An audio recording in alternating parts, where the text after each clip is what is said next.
Welcome one and all to the LCD and Fractions Review Part 1. In this video, we're going to focus on the least common denominator and multiplying and dividing fractions. So let's get started. So why do we care so much about the LCD? Well, it's the only way to properly add or subtract fractions. So let's just dive right in.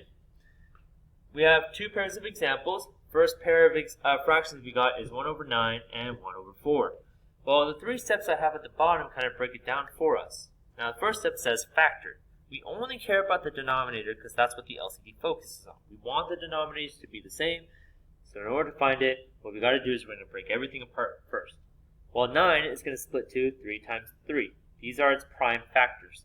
Some of you might recognize this method as the tree factor. And we're going to do the same thing with 1 over 4. Well, 4 will split to 2 times 2.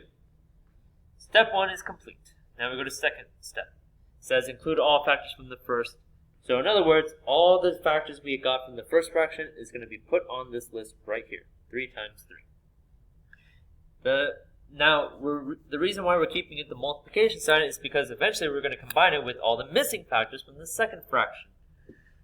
So in other words, we're going to include what's not already on the list. In other words, that 2 and the second 2 is going to go on the list because it wasn't already there, and now you multiply everything back together. So the final answer to this problem is 36. This is our LCD. Voila. Now let's go to the second example. 5 over 27 and 7 over 12. Again, we don't care about the numerator, so I'm going to go ahead and write 5. Couldn't even do it even if I wanted to. 27 on the other hand splits to 3 times 3 times 3. 7 over 12 on the other hand, the denominator is going to split to 2 times 2 times 3. So step 1 is complete. We go ahead and include all the factors from the first denominator, so 3 times 3 times 3. As for that last second fraction, we only include what's not already there, what's missing. So the 2 and the other 2 goes on. As for that last 3, we don't actually need it because we already have a 3 on the list. In fact, we have 3 3s. So now what we do is we multiply all these factors together, and the final answer is going to be 108. So there you go, ladies and gentlemen. Oops, I don't want to do that pink. Voila, pretty. So you guys are now going to try it on your own. So when you're ready, go ahead and pause the video and practice these examples. And then when you're ready to check your work and the answers with mine, go ahead and resume it. Pause here. And we're back. So I'm going to go ahead and just show you the work and answers. Sorry, I'm kind of slurring a little bit there. I'm going to calm down.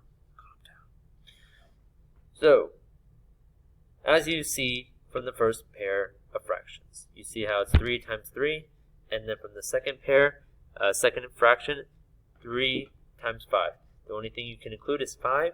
The 3 is already on the list, so your final answer is 45. Same principle applies to the second pair of fractions, which is 30. Now let's move on to multiplying and dividing. Now, this is the second piece that we need to cover before we get into adding and subtracting, because all of this will come together in those two operations. Now, multiplying and dividing is actually pretty straightforward. All you really need to know is that when you're multiplying two fractions together, you multiply all the numerators together, and you multiply all the denominators together, and then you simplify at the end. So let's go ahead and get started. First pair we have is 2 over 5 times negative 19 over 10. Well, when you multiply two fractions and one of them is negative, your answer is going to be negative. Now you multiply the two numbers on the top. 2 times 19 is 38. As for the 5 times 10, it's going to be 50. Then you reduce. What can you reduce both numbers by? In this case, 2. So the final answer reduces to negative 19 over 25. That is our answer to this problem. Now, the second example is the reason why that putting everything into decimals doesn't necessarily help you. We need to be able to follow these principles because in trig we're going to deal a lot with square roots, and Desmos does not compute that in the way we would like. So let's go ahead and dive right into the second example.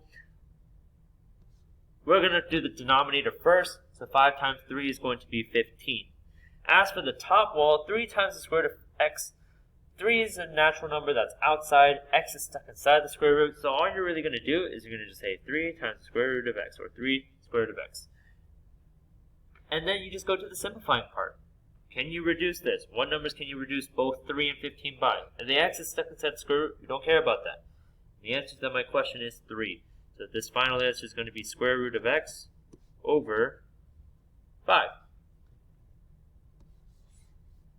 Voila, you are done. Now let's move on to dividing. Dividing is just one extra step on top of multiplying, because what we're really going to do is we're going to change that division into multiplication. So the first fraction stays the same.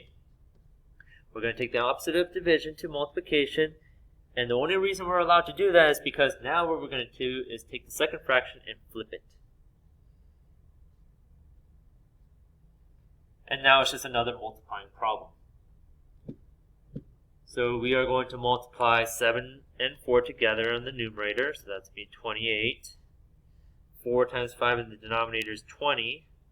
Then we simplify this, and both are reducible by 4, so the final answer is 7 over 5. Scroll down just a little bit further so that I have a little bit more room. There we go. Alright, and then the last example, again, division. We're just going to go ahead and change it to multiplication, so 1 over 8 times the square root of x. Whoa, that was weird. Over 2. I want to fix that real quick. Thank you for your patience.